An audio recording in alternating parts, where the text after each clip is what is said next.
Okay, this is a video for Brandon. He's one of my friends. He's been playing chess for a few weeks. He's been having a lot of trouble with the chess.com robot Nelson, rated 1300, playing out of South Africa, dressed like a Mormon missionary. And hopefully you can watch this. You can take away something instructive from my thought process, and then maybe after a couple of tries you can teach Nelson a lesson. So let's see, let's have some fun. Brandon and I went to the same college, and one of my college professors once got drunk and told me that the way you teach a man a lesson is you sleep with his wife. Which, not only is that not good advice to tell an 18-year-old if you're a 60-year-old man, I don't really know how it applies to a chess robot. I don't know. It's probably not good advice. I guess I can. There's got to be like a button or something. Ask a question. We played e4. Nelson responded with e5, double king pawn opening. Does the Nelson chess robot have a wife? We'll just develop classically, attack the pawn on e5. Nelson plays the Elephant Gambit. d5. This is a pretty sketchy opening for black, if I remember. It's giving up at least a pawn right now. Doesn't look super clear if Nelson has a wife or how we would even apply that in a chess game. That's something just to think about for another time. Brandon, you could just talk to me in private. The move here is e takes d5. And white's going to be up at least a pawn here, I would imagine. So we can stop and say, well, what is Nelson's thought process behind c6? Well, if I take, Nelson takes back, and then Nelson's saying, right now I have the lead in development for the pawn. And that defends e5. So I don't really want to take. It's a pretty common idea you see in like the Smith-Morra Gambit as white, or even like the Danish Gambit. So just focusing on keeping our pieces defended and attacking undefended pieces, especially in a risky opening like Nelson's. We're gonna go ahead and take the pawn on e5. I know it looks a little bit risky. We're inviting this pin, which Nelson goes for. But again, I mean, it's actually not a bad idea. Would be to, if you know who you're playing in like an over-the-board tournament, you just like spend the pre-match just flirting with that guy's wife, and then he gets mad, and then maybe he plays a bad game. Maybe it's not bad advice. Yeah, this is definitely not going to be a appropriate chess video for people to learn anything. So I'm thinking of two ideas, d4 and f4. And I'm not actually thinking of f4, it's just to illustrate the point that for beginners, the f file is usually referred to as the forget about it file, or f pawn forget about it, because in the opening you usually don't want to move a pawn from the f file unless you really have to, or you're in a specific opening and you know what you're doing, like maybe you're in the King's Gambit. And the reason is we're eventually going to probably castle short, and we don't want to have the pawns in front of our king weakened like that. So I'll do d4 to prop up the knight. And Nelson plays g6. Wow.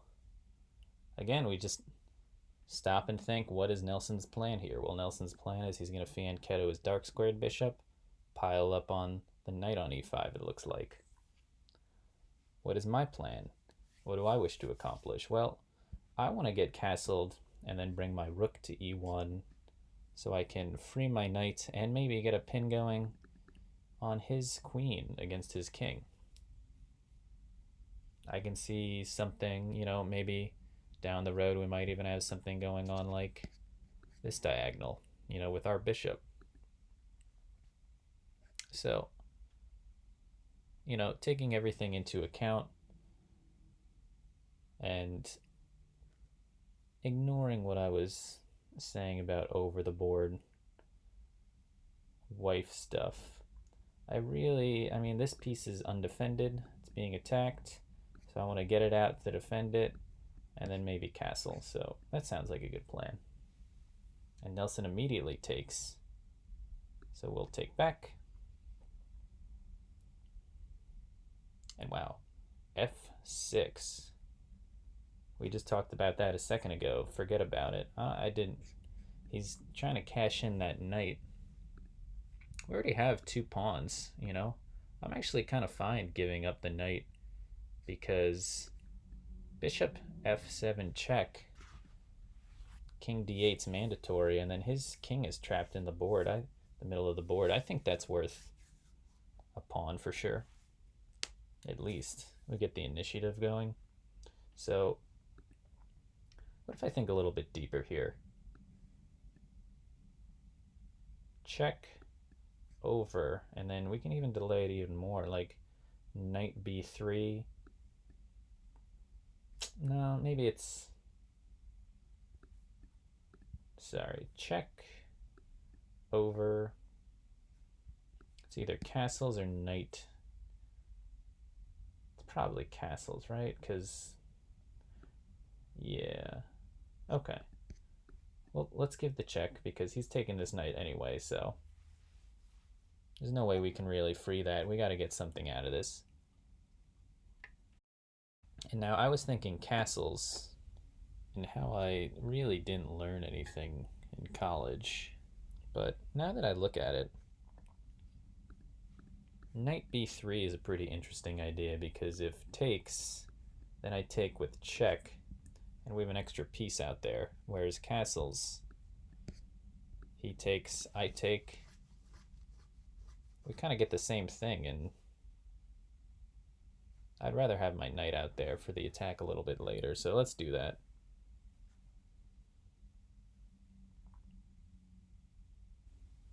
And yeah, he does take, so let's take back with check.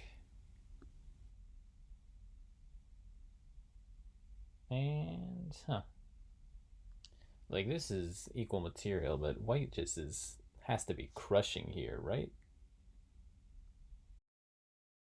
I should probably also close all my tabs. I was watching a music video. Phoebe Bridgers was on Jimmy Kimmel. She was playing Kyoto from her bathtub in her pajamas. It was pretty good. She had one of those Japanese instrument things. I just can't think of anything right now. And then I was looking up the Beach Boys because the Beach Boys. Also, I can afford to do this because this is an untimed game, so I can waste all my time. And all the photos of the Beach Boys, all 5 of them have one surfboard. And it's like, what's their plan here? Like, the 5 of them are going to go to the beach and watch one of them surf at a time? Like, every single photo of them, they only have one surfboard amongst the 5 of them. It's just like, I really don't think they know how to surf. And even, like, Beach Boys, like, this guy's like 40. Like, I can see these are the Beach Boys. The 4 of these guys are the Beach Boys. This guy's like 45 years old. So yeah, I don't think any of them know how to surf. I think it's all publicity stunt. And then, okay. So, in a pretty tricky situation here with Nelson. I feel like we're on the cusp of really just like cashing in everything here. So we just think, what is Nelson's plan? Well, Nelson just blocked our check and then scan our position. Do we have anything undefended? Yeah, we have 2 things undefended, this pawn and this bishop. So do I have any moves that defend both of them? Well, I have queen d5 and I have e5, which I like e5 a little better because it gives me the option to eventually take the knight with the pawn. So that's what I'm going to go for. I'm going to go for e5. Everything's nice and defended. We got a pretty good attack. It's stuck in the middle. Material is actual equal right now. We got 4 pawns for the knight and the pawn. Now Nelson plays knight h6. Knights to the edge of the board are usually not a great thing to do, which is the most articulate way to say it. I guess he's saying takes, and he's up a pawn there. I mean, I still like my position, even if I'm like down material at this point, but this is 100% not going to be instructive for anybody. I just talked about sleeping with Nelson's wife for like 3 minutes and then the Beach Boys. I also didn't close this tab. I'm like, I want to watch that later. And I'm pretty sure that's in the filming rectangle that I'm doing right now. Yeah, I bet Nelson's not even married. None of this matters. All right, if my knight jumps in, where's his queen gonna go? Could go to c5. So if it goes to c5, then I have that diagonal we were talking about for a check. And then he blocks with the bishop. Take. I win everything. Okay, so jump in. Queen c5. Check. Even if he just blocks with the queen, yeah, that's over. So if he does that, the game's over. So he's not going to do that. I mean, he could just do that. Maybe he hates playing me as much as I hate playing him. Because all of the things along that diagonal lead to the same.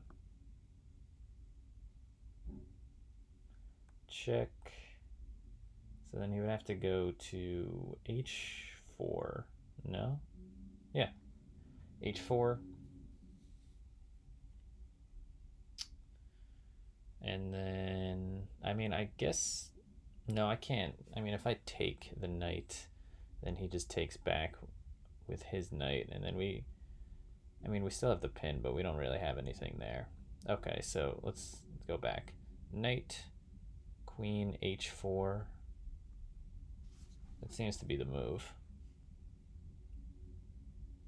I see a tactic. If I take his knight,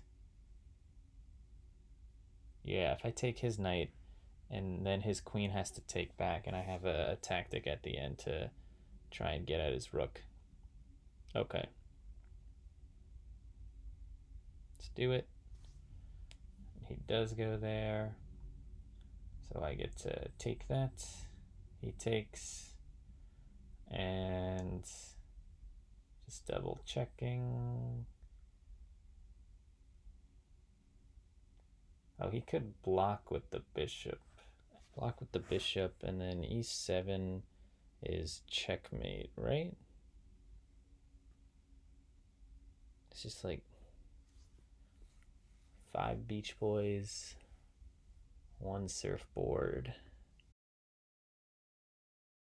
And Nelson just throws the whole game away. Okay, I could just take this with no consequences. Yeah, he's just making random moves now. Okay, this is how this game's again. I could just take that, just cash in all the material. This check doesn't do anything. He only has his queen out. Let's just move away. You can't checkmate with just a queen. Really, really irrationally, I'm filled with rage at Nelson just throwing this game away. Can take that with check, right? What's that? Checkmate in 4. Check. And then can just take that 2. And then let's check and mate. All right, well, that ended up being real anticlimactic. Hey, 0, 0, 0. We just crushed Nelson. All right, I'm gonna stop playing chess now, and God, I am drunk.